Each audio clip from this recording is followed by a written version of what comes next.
Goku himself states in the original manga and the Japanese version that he spared Vegeta for purely selfish reasons. He even admits this to Kuririn and to everybody else, that he wants Vegeta to stay alive because he wants to fight him again. At the end of the day, it was really foolish because nobody had ever given them as much trouble as Vegeta had given them. I saw the original Japanese version of this one, and yeah, that is true. Yeah. Who never spared Vegeta because he thought he was a good guy. Goku. Yeah, now I remember. Like the American dub made it seem as if like Vegeta's not a bad guy. Goku in the Japanese version said that he wanted Vegeta to go away and come back to get stronger so he can fight him again. He respected Vegeta's power, and Goku would get stronger, Vegeta would get stronger, and they would battle again. It's basically it's the same pride that made Goku say, Vegeta can come back.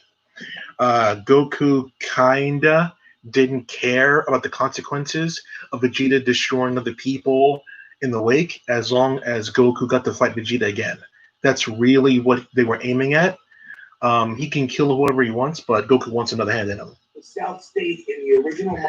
It is a mistake per se for other people, and it is rather selfish in the long term of things. It is rather selfish to do so. And he could have ended the threat of Vegeta right then and there by allowing Krillin to do so. But story-wise, it had to be done this way. But at least they did it this way, so Goku and Vegeta can go forward and have more battles in the future against each other, with each other, that kind of stuff. That's fine.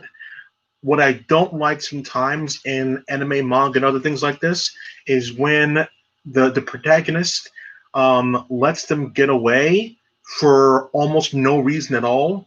Like the villain will like use a smoke bomb, a cheap smoke bomb, or Taioken or whatever, when they could turn their back or whatever. Or the villain says, "I got something better to do," like in Power Rangers that they do a lot. I don't like that stuff there. But in this one, it kind of made sense story-wise. And as a teenager or whatever, when I was watching this thing, I didn't really care. As long as there was a reason why he wouldn't allow that. And I think when I was watching this for the first time, it definitely was. I was thinking something on the lines of, Goku, what are you doing? This guy's obviously going to come back. But as long as the story was cool and making sense going forward, I didn't really care, because like I want, for selfishly for myself there, I wanted to see Vegeta come back and see what happens in the future. So I wanted to see him come back, and Goku wanted to come back. I had no problem with it. Him making like Dr. Slug come back from the movie, like him, no. I think him letting Broly get away or whatever, I'm not sure if that's on the list there, but him making Broly go away, that would be a bad move right there. Because Broly was wrecking everybody with ease. Vegeta had a little bit of a problem, so it was kind of an easy one, but Broly is a big issue. In the Japanese version, that he spared Vegeta for purely selfish reasons. He even admits this to Kuririn and to everybody else, that he wants Vegeta to stay alive because he wants to fight him again. At the end of the day, it was really foolish because nobody had ever given them as much trouble as Vegeta had given them. But at the same time, Vegeta wound up being very useful in the Frieza saga. And Vegeta wound up dying anyways in that arc. But Vegeta's battles against Dodoria, Zarbon, and the Ginyu Force in many ways kept Gohan and everybody else alive when you think about it. Had Vegeta not been on Namek to take out Dodoria and Zarbon, there's a chance that they would have eventually caught up to Gohan and not only taken him out, but also Dende, who both were very useful. So Vegeta being the anti-hero in the Frieza saga wound up being a good thing, and it's all because of Goku's, on the surface, foolish mistake, but Goku, again, had no idea it would turn out that way. So it's still a dumb decision, but again, one that worked out. Now, speaking of the Frieza saga, there's a few in the Frieza saga involving Frieza himself that I think should be brought up. For example, when Goku allowed Frieza to go to 100% power, this is classic Son Goku. He wants to see his opponents at max power. He wants to test himself against the very best. I don't begrudge him for that. However, the risk of doing this with villains, which he's done numerous times since then, is always a very big gamble because we're dealing with Frieza, who is pretty irredeemable, and it wouldn't be the last time that Frieza would get a break from Goku. And don't even forget the fact that Goku went so far and had so much mercy as to give Frieza energy at the end of their fight, which Frieza used to try to kill Goku and wound up looking stupid. But Yeah, I agree with that point. The 100% thing, that's classic Goku. Um, at the time, I don't think I watched Dragon Ball. I think I watched Dragon Ball around the Cell Saga, so I didn't see what the exploits were. So Goku giving his opponent a chance to become the best always does that way. Goku always knows whether you're putting your all into something. That goes back into Dragon Ball, and Master Roshi essentially gave him that particular ability. Um, and Raditz, when he came down there, that was the strongest Raditz was going to get right there, and he was way stronger than what Goku can handle right there. And it would definitely be like weird if Goku didn't allow someone to be their best or strongest. If you remember earlier on in the Frieza saga, he was up against Ginyu, and what did he say to Ginyu before the body change? He said to Ginyu, I want you to go to 100% of your power. I want you to get as strong as you can. And then Goku in turn said, here's a little bit of my ability. And Ginyu was freaked the fuck out. And at that point, Ginyu knew that he had to do the body switch because he knew that with his power level and Goku's power level, it wasn't going to work out well for him. So they told you earlier on that Goku does want to fight you at your best. And at the time when you fought against Frieza, um, Frieza was kicking Goku's ass. We all know that part. Regular full form Frieza, but not 100% full form Frieza, was kicking Goku's ass. And only when he went Super Saiyan, then the tables turned. So that's why Goku at that time fighting regular final form Frieza didn't say to final form Frieza, go or max power, because it would just be like a human against a gnat. It wouldn't be a big deal against the farmer or whatever, you know what I mean? So like it wouldn't be a thing. But when Goku went Super Saiyan, he was kind of overconfident and swelling a little bit there. And that's when he said, this is not a challenge. I want you at your best. The same thing that foreshadowed what Vegeta did in the future with the Cell Saga. Cell was kicking mid-Cell's form's ass, and then mid-Cell said, I can get stronger if I absorb Android 18. And Vegeta let him do it because Vegeta wanted to fight Cell at his best, just like Goku wanted to fight Frieza at his best. That's what Saiyans do. But nonetheless, even though Goku was way stronger than Frieza, there are some stupid things that Goku did do in Super, definitely. Let's see if he knows about it. And he was confident in himself, it was still a risk to do what he did. Sometimes unreasonable risk can yield some pretty great rewards. I think the reason why the author or director decided that Goku give Frieza his energy is because I think at the time I knew it as well. It was a tiny little thing that he wanted to show Goku having a shred of humanity, like he wasn't like all rage and angry. To make it as if like Goku actually is a good guy, even though we all know he's a good guy. It's one more humanitarian thing that Goku would do. So that's why. So they said like, you know what, Goku would do something like that. Like, Goku is a pure-hearted kind of person, and if someone wants to have energy, he's going to give him energy. To his detriment per se. They can use Goku's naivety against him, and they have done it before, and it cost him lives. So at the time when Frieza was cut in half, Goku definitely had hesitation. If you look carefully back at it, he had hesitation. He didn't give it to him immediately. He thought about it for a little bit there and gave him like a lesson to talking to beforehand. Frieza didn't say he was sorry in any way. He just kept on saying, help me, over and over again. That's a telltale sign that he's not going to be a nice person. So Goku said, fuck it, and he gave him energy. And Goku knew, even if that happened, I'm going to kick his ass. And Goku, thankfully, he wasn't stupid. So, that's why he wasn't stupid here. He wasn't stupid. He saw it coming, and then because Frieza abused the niceness that Goku had, then he obliterated him. And that is pure frontalness right there. When you do something nice with somebody and they turn it back in your face, nobody is going to say that you're wrong. Nobody will. It's like saying, you broke my sword in a fight, even though I'm trying to kill you. You broke my sword in a fight. Can I have your sword, which is not broken? Here you go. And then the guy gives him his sword, and then the guy, just to kill the guy anyway, the guy slaps the fucking sword right there, catches the sword, and then kicks the guy away, takes the sword, and shams it right back at the guy for being a dick. That's the same shit that Goku just did.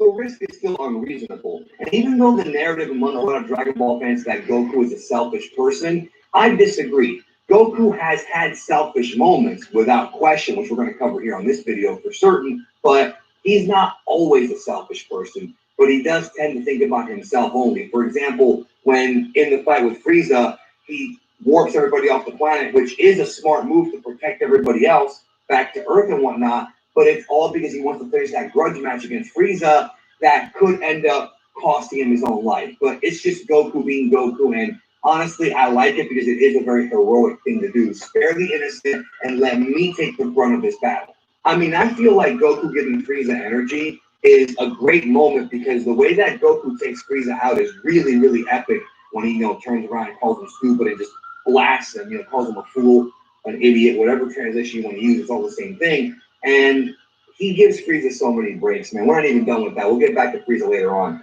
When we get to the Cell Saga, this is the saga that's commonly referred to by many fans as the Saga of Stupidity, because both Goku and Vegeta make really, really dumb mistakes in this arc. As much as I love the Cell Saga, and it has some incredible moments, and we love Gohan, and it kind of has some great new characters like the artificial humans and Trunks, Goku just does dumb things. For example, being aware that you have this scientist who's creating these killer machines that have taken everybody out in the future and not even going to him and having him at least arrested, it's a dumb move and an unreasonable risk considering how dangerous the situation was. Now, again, we know that Goku and Vegeta have the blood of the warrior race, and we know they want to fight opponents and get stronger. That we know, and we all love it. But it's one of those things where, from a logical perspective, it makes no sense. You have a time traveler telling you that this is going to be a major problem, and it actually wound up being a bigger problem and more of a headache than they even thought because of what happened with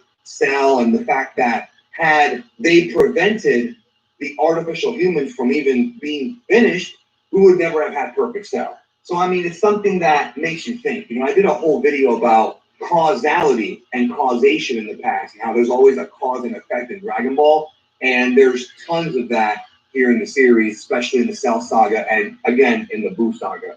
Don't forget, of course, the infamous time when Goku gave Cell a Senzu. He had actually given Piccolo a Senzu in the earlier arc, the 23rd tournament in Dragon Ball, but this is the one that fans have pointed back to with the moral arc saying, why would Goku do that, knowing that Cell was so dangerous, but he had a lot of confidence in his son. I think Gohan was the one that really flubbed up more than Goku here, but it is a decision that, again, Goku at least repents for it, but it is one that I feel is bad. And the fact that Goku repented for it is the primary reason as to why Goku making these choices in the future were so annoying, because Goku apparently learned his lesson here, but did he really? I guess not. When we get to the Buu arc, we have Goku and Vegeta both making selfish decisions that lead to catastrophic events. For example, Vegeta becoming a Majin to equalize power with Goku and to be able to fight him at his max, to me, is, as we all know, very selfish and very foolish, because he's putting everybody at risk, including his own wife and kid. Goku had to fight Vegeta, but at the same time, Goku was told by the Supreme Kai, by Kaioshin, that if these guys fight, that they're going to have enough energy output to resurrect Majin Buu, who has been teased for several chapters as being the most dangerous threat to the Earth, and they still do it, and they wind up hatching Majin Buu, who ends up being a problem for the entirety of the arc. Now, again, these things need to happen to further the plot along, but it is still a boneheaded move. To me, these moments in Dragon Ball... It's more like there was no way around it. There's no plus or minus about this one. Vegeta wanted this to happen more than anything else. So that there's no way around it. It's like a trap. There's no way around it. There's no honesty way. This is what Vegeta wanted in his soul, to become as strong or stronger than Goku. That's what he wants in his soul more than pretty much anything else. We all know that. He was just saying it over and over again. So we can all honestly see that Vegeta would do something like this. And Goku wants this too. He wants that fight too. So there's no way. So they played with their love, and their love, their passion, and use it against them. It's what happens in real life too. We, I don't think, are that. It's kind of like, I don't want to say this part, but it's not really 100% true. But like, if you're American and you know this part, it's like dangling a donut in front of a cop. You know the cop wants a donut. If you dangle a donut over a pit that they don't know it's there, the cop will go into the pit. Same thing with a carrot, carrot in a pit or whatever. You dangle a carrot over a pit that they can't see. They're going to go into the pit. You're playing with their passion. You're playing with their emotions. So yeah, it's like someone's playing with my emotions by having me go to the movies tomorrow. Foolish when you really break it down, but the fact that they continue on to Super, that's when things get a bit annoying. Now, when we get to later on in the arc, we find out that Goku reveals that he could have defeated Fat Boo anytime he wanted to, but wanted Goku and Trunks to be the heroes because he didn't want to be the hero again. He didn't want to bail them out again. Now, again, I have done videos where I question Goku's statement on this because I feel like Goku may not have actually been able to finish off Boo because of the limitations of SS3 and the fact that Boo has an incredible amount of stamina and is very hard to kill. But that's a debate for a different day that we won't get into here. It was still a foolish move because if Goku thought he could take out Boo, he might as well do it because him and Babidi were rampaging all over the earth. They were just killing people left and right. Take the guy out, finish it. But later in the Boo arc, when they do Vegito, I've always wondered, why didn't Vegito just kill Boo and then they get the Dragon Balls and they wish everybody back? I mean, they were going to do it anyways, right? So why go through the hassle of getting absorbed purposely? He could have just killed Boo at any point, because Vegeta could have done that, and just used the balls to wish them back. It would have been so. And then I believe no, I think Dende. Yeah, I think Piccolo was in there. Maybe that's a problem. But I think Dende was the caretaker of the Dragon Balls. So yeah, he's right. after that, we have the infamous moment where Goku and Vegeta choose not to fuse again. We have Kid Buu, pure Buu, out on a rampage. Goku and Vegeta think they could take him on. They feel they could take him on, but they aren't sure, really. They're kind of overconfident. And they also wanted it to be a fair fight because it's Buu not absorbing anybody. It's Buu in his purest form, and Goku and Vegeta not being combined. However, it's still foolish because of how dangerous Buu is and how on several occasions Goku and Vegeta were told about Majin Buu and just how vicious, especially this version of Buu was, that's pure evil. Vegeta felt the power of Buu himself, and they chose to go in there and fight him anyways. That one, a lot of fans have criticized throughout the years, and I can't blame them. And even though I personally love the Goku versus True Buu or Kid Buu fight, it's still, when logically thinking about it, kind of a risk, a huge risk, I would say. I do want to make Because if they lost, which is a very good chance, and they were going to, if it wasn't for Satan, then Boo would have destroyed the entire universe just for fun. So they should have gone all out as much as they could and did this. This isn't like the Tournament of Power. The Tournament of Power super, Goku thing was kind of stupid against Jiren when he said, "I'm gonna go Super Saiyan 1, then 2, then God or whatever." You know he's fucking powerful. You see what he can do. You felt his power. You're gonna go 2 and then, oh, it's not working. What a surprise! That was stupid. That's stupid. But at least Jiren wasn't a threat to the entire. Oh yeah, he kind of was. Jiren kind of was a threat to the entire universe. In case you don't know what I'm talking about, if Jiren and his Universe 1, Universe 7 wouldn't exist. So Goku's playing around for no reason. It's affecting the entire universe as they know it. Like, why are you playing around? Get to business, boy. So he did the same thing with Boo. They could have gone all out and destroyed him as fast as they possibly could, but they didn't.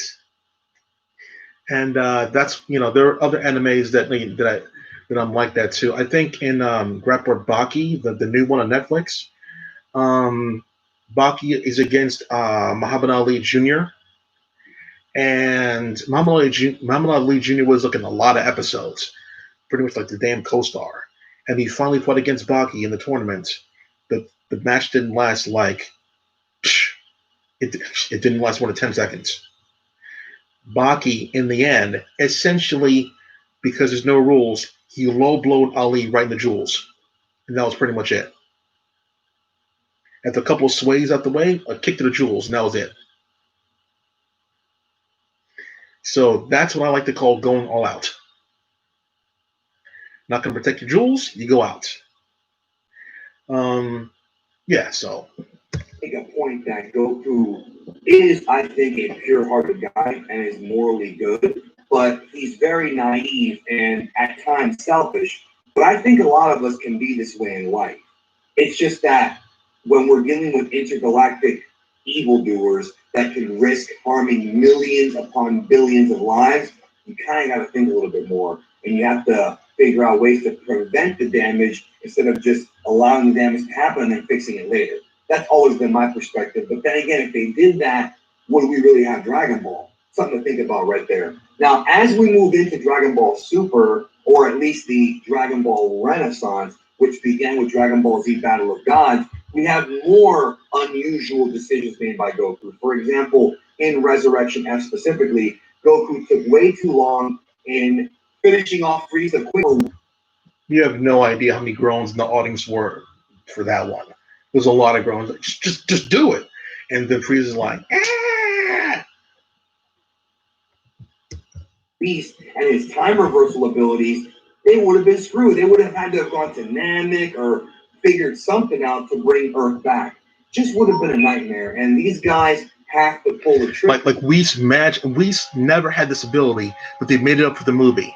Whis had a time reversal ability. He never had that before. So yeah, that's when you know the writing's bad. Not only did they have Goku and Vegeta make the same mistake back to back, but they had a catastrophic event. They had to invent a reason to make Whis have time back in time reversal stuff. And we know Whis as a guy who can like dodge and see the future per se when it comes to fighting stuff, but not actual time reversal abilities. Whatever. And the problem with the Moro arc is that they were in a very similar situation with Moro, and they still spared him. And you could even make the argument that Moro is just as evil as Frieza, maybe even more because of his million-year feud, more than that probably, millions-year feud with the Supreme Kais.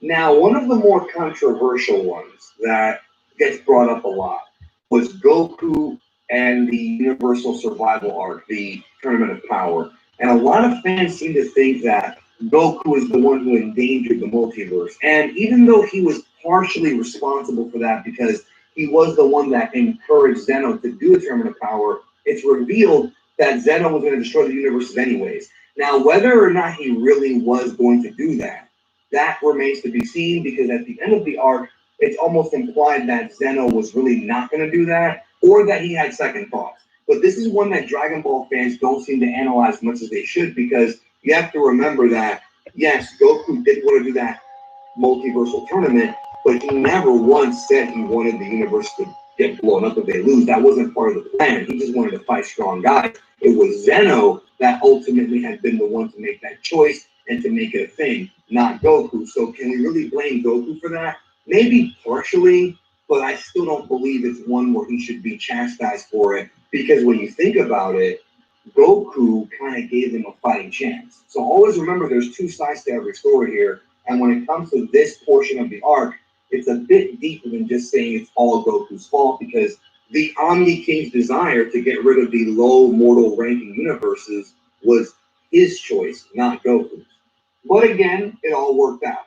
And really, it worked out because of 17's wish. Because if you remember, Zeno stated that had the winner of the tournament not made the correct wish, which would be the most selfless wish, and that is to bring everybody back to life, he said he would have wiped everybody away anyways. So to me, Zeno's kind of the brat here more than Goku when you think about it. Now, some would say that bringing Frieza back to help Universe 7 was a big risk, and it was, because all of Goku's friends really came down on him for making that decision or that suggestion.